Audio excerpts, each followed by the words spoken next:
हैं आज वैदिक सप्ताह। भारत के जिन के नाम पर इंडिया का नाम भारत रखा गया है तो वो है ऋग्वेद में इस जिन का सर्वप्रथम उल्लेख मिलता है।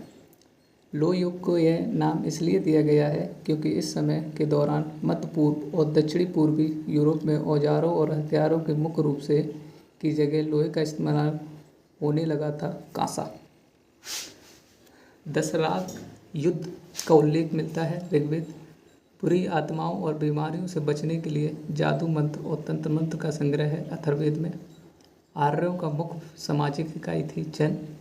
उत्तर वैदिक काल में बड़ मुख्य रूप से खेती, पशुपालन और व्यापार जैसे काम वैश्य करते थे। कौन करते थे? वैश्य। ये क्वेश्चन बहुत इम्पोर्टेंट है। नदी का प्राचीन नाम विपाशा है तो वो है ब्यास। ऐसे ही आपसे पूछ लिया जाएगा। देखिए क्वेश्चन कौन सा बहुत बड़ा है लेकिन आंसर बहुत छोटा होगा। वैदिककार सप्त सिंधु नामक क्षेत्र में रहते थे जिसका अर्थ 7 नदियों द्वारा अफगानी क्षेत्र। 7 नदियों में से एक झेलम नदी है जिसका प्राचीन नाम था वितत्सा। संगीत से संबंधित है। सामवेद सबसे पुराना वेद है। ऋग्वेद पुरुष सूक्त किस मंत्र संग्रह है? तो ऋग्वेद। वैदिक चतुर्थ आश्रम व्यवस्था के अनुसार पारंपरिक अवधि के लिए पद का प्रावधान किया गया। गृहस्थ वैद ऋषि कपिल का संबंध भारतीय दर्शन के किस संप्रदाय से था? सांख्य। ऋग्वेद पुस्तकों में विभाजित है 10। उपवेद ऋग्वेद से संबंधित है तो आयुर्वेद, यानी कि ऋग्वेद का जो उपवेद है वो कौन सा है? आयुर्वेद। ऋग्वेद में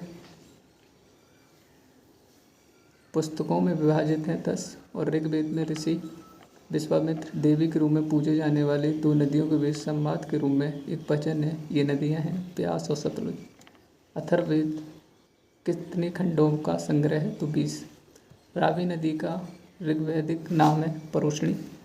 ऐसे ही वेदांगों के संदर्भ में अनुष्ठान को दर्शाता है कल। एक समय पर वैदिक सप्ताह राजा को गोपति कहते थे जिसका अर्थ है मवेशियों का स्वामी। भारत में वैदिक सप्ताह किस नदी के किनारे विकसित हुई? सरस्वती। इस प्रकार से आपकी वैदिक क्षमता के जितने भी PYQ हैं वो सारे के सारे कंप्लीट हो गए। धन्यवाद।